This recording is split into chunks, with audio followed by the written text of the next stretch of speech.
So just before the Queen's birthday, the 24th of May, when many, many people across the country go to open up their cottages. I'm not talking about the Four Seasons big ones. I'm talking about a real cottage. And this year, when they're going out there, they're talking about the prices, real estate. Everybody in Canada wants to talk about real estate. Judi Dusto is a very formidable real estate agent in cottage country outside of Toronto. She joins me right now because I want to know what's going on. All the stories I hear are people buying cottages and paying hundreds of thousands of dollars more than the asking price. First of all, is that true? Yes, it is true, Stephen. Why is it true? Well, I'm really glad you asked me that question because having a cottage is the new shift in what people are thinking, and it's an escape, it's a place to go that's safe, and we have lots of room for lots of people to come up and have a cottage. Well, if everybody goes up there, it's not going to be safe. We'll have COVID all over cottage country. Are they leaving because of COVID?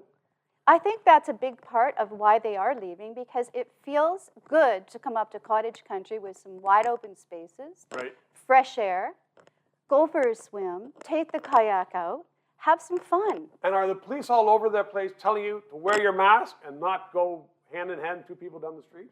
I haven't seen any police, Stephen. I don't know where that story is coming from. You're a good law-abiding citizen, that's why. Well, I am a good law-abiding citizen. But it's happening across the country. I know in Nova Scotia prices are going to skyrocketing. So, do you think there's going to be buyer's remorse in a year or a year and a half when everything is settled down? Are people going to say, geez, you know, I sort of like the city? And moving back, is there going to be a drop in prices or is it just going to be more and more exodus? Well, Stephen, how could you possibly have remorse from creating experiences for you and your family?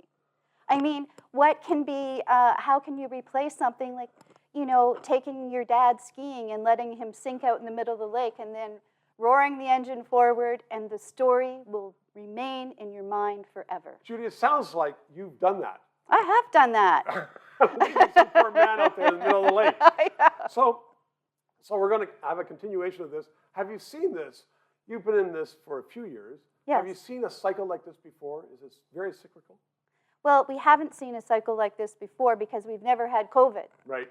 Now, what people are doing is they're speeding up their process because a lot of people were thinking, okay, next year maybe I'll take the step and buy a cottage. Right. Right now, they are taking that step because they know that time, what is it?